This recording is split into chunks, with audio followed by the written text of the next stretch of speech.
Welcome Stranglers fans, welcome punk memorabilia fans, welcome vinyl collectors. Wasn't quite sure how I was going to start this video. Depends how it goes. I'll either be showing you one thing or two things. First thing I'd like to say is that back in 2012 the Stranglers released Giants. It's not a bad album, there's some great tracks on it, but in the fan community in general I get a feeling that a lot of people think it wasn't their best. But I can honestly say, hand on heart, it was certainly better than a couple of previous albums like Written in Red and Coup de Grace. It's not a bad album. The Stranglers, when released this, they released only 500 on vinyl, and out of those 500, it's my understanding that 250 were signed and 250 weren't. So, I mean, it goes for silly money, let's put it that way.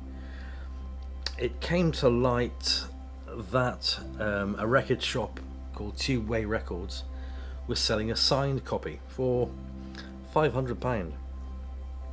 Now, it just so happens, I haven't got this vinyl album in signed or unsigned, but Tubeway Records do retail in my hometown. So what's a poor boy gonna do? Made an offer, it got rejected. Made another offer, it got accepted. So I trooped off to Tubeway Records on Saturday morning, which is basically just a couple-of-mile bus ride from where I live. And I'm happy to show you the signed version of Giants. I quite like the album. You know, there's some great standout tracks. One thing I don't like, I don't like Boom Boom.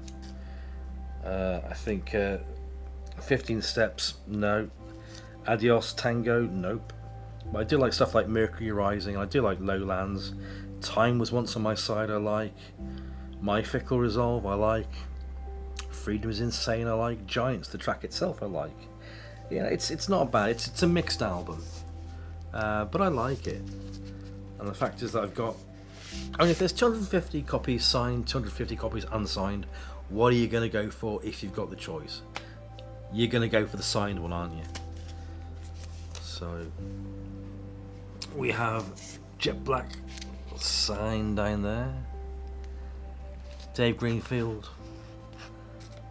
Baz Warren, JJ Bernal. So let me just carefully take the inner out, and they use this photo on just about everything Giants related. And of course,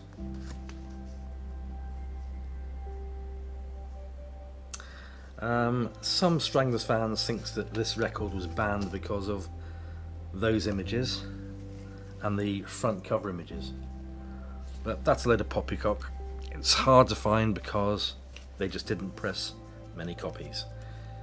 500 in vinyl terms in 2023 is nothing. Back in 2012, to be fair, it's not really that much at all.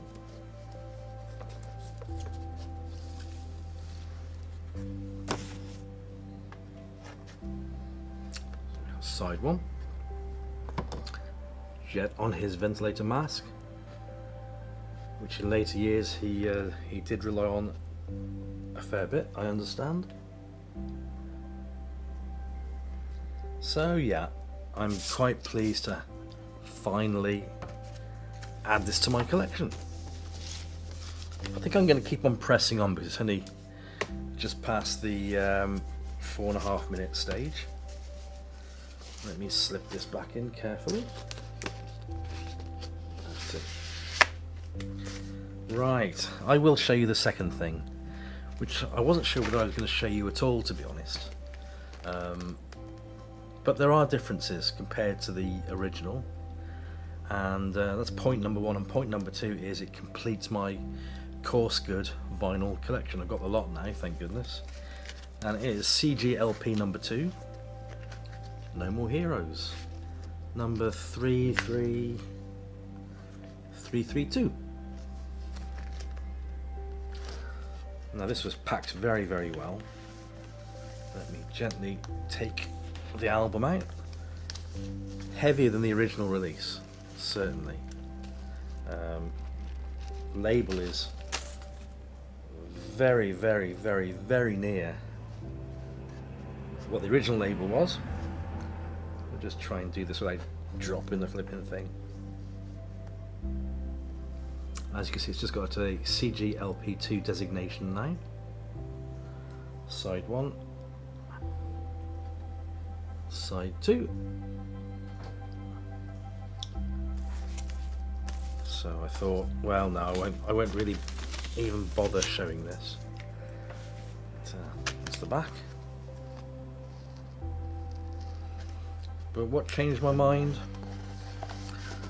The fact that it was complete with extras, such as the lyric sheet.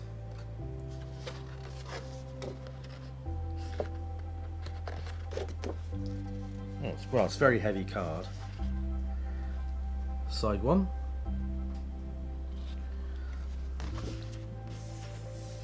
Side 2. And also a replica of the poster, of which I've got an original hanging up in the shop, but I can't really move things around. It's quite nice, quite sharp, quite glossy. A little bit smaller than the original, of course.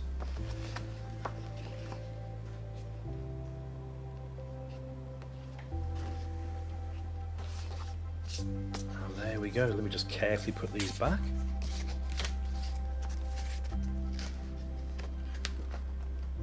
Oh, and of course you get the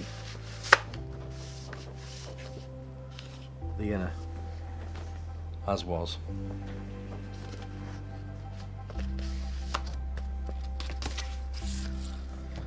Very nice. It's taken me a long time to hunt down the complete Coursegood vinyl catalogue. I think I started collecting the Coursegood vinyls at, I think, the Raven. Yeah, it was definitely the Raven. And then I found Black and White, which I picked up for £100, but is now worth 3 times the price of that. And then I managed to find Rattus, and then I found this one. This is the last one. And the Coursegood archive releases seem to have stopped at Oral Sculpture, which is a shame. I would have loved to have seen Dreamtime come out and the rest after that, but obviously with Dave and Jet not with us anymore, it's an incentive not to buy any signed art cards, although JJ and Baz are still there. But at that point in time, obviously Baz was not a member of the group, so no point having an art card with just JJ signing it, is there? So I guess the impetus has kind of stopped with that. I mean, we might get a future Coursegood release of Dreamtime going forward, but I wonder what they'll put in it. I guess there'll still be double albums. But what I'm really waiting for is United Artists and Epic to open up the archives. There's got to be session material in there. There's got to be outtakes, different versions, different mixes. I know for a fact there's different mixes. I know for a fact there's different versions. What have we got to do? We've got to wait for JJ to pass for all that to come out? I don't know. Anyway, I hope you've enjoyed this 10-minute showing of 2 very fine albums. Yeah, that was the pig. I didn't pay Coursegood. I didn't pay Tube. I can't get my words out today. I'm so sorry. I did not pay Tubeway Records going price. Well, for what they wanted for it. I came in below that, certainly. and well, they're based where I am, so why have it posted to me at £8.35 when I can just take a £2 bus and get there anytime I like, which is just what I did. Anyhow, now I'm starting to ramble, so have a good week everybody, and I shall be bringing you some more Stranglers goodies really soon. Bye for now.